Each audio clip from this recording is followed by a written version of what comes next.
रेखीय गतिज ऊर्जा।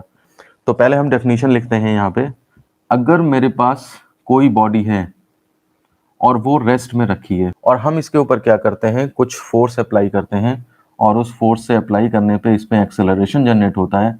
एक्सेलरेशन जनरेट होने से फिर ये चलती है और मान लिया सपोज करिए कुछ दूरी पर ये कुछ डिस्टेंस चलने के बाद इसके अंदर v वेलोसिटी आ जाती है। अब ये v वेलोसिटी से चल रही है, इसका मास m है। तो इस बॉडी को रेस्ट से v वेलोसिटी पे चलने के लिए जितना आपने वर्क डन किया होगा वो वर्क डन काइनेटिक एनर्जी बनेगा जाकर के।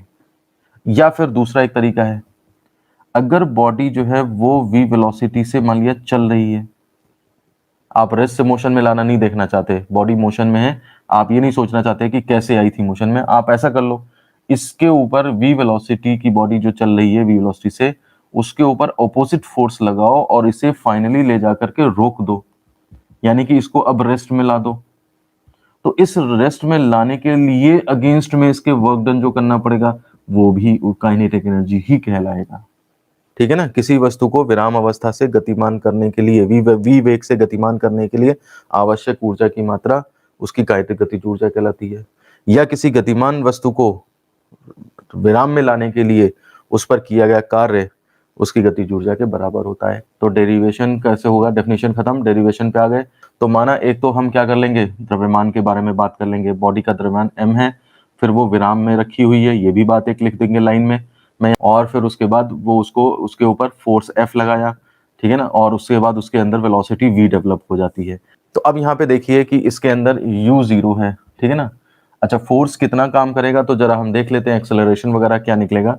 तो F equal to using F is equal to ma, यहाँ से एक्सेलरेशन अगर आप निकालना चाहो तो कितना बनेगा, a equal to F upon m बनेगा। तो ये इसको इक्वेशन नंबर फर्स्ट यूज कर लेते हैं। अब देखते हैं u0 से v तक जाने में कितना आप जो है वो वेलोसिटी और इसमें क्या रिलेशन होगा। तो हम देखते हैं गति के समीकरण से, तो v square is equal to u square plus 2as ये होता है हमारे पास। तो v square is equal to u तो 0 है, स्टार्टिंग रेस्ट से हो रही है, प्लस 2a का मतलब हो गया कितना, f अपॉन m ऊपर से और इंटू s।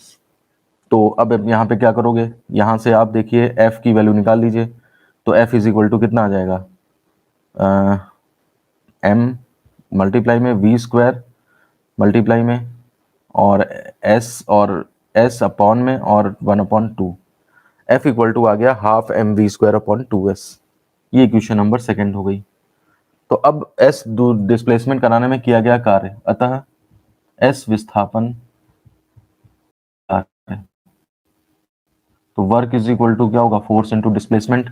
हमने सीधा वर्क मतलब डिस्प्लेसमेंट माना है, तो इसलिए cos थीटा अगर लगाते भी हो तो cos 0 कर दोगे, cos 0 यही फोर्स ऐसे लगाया और चला दिया।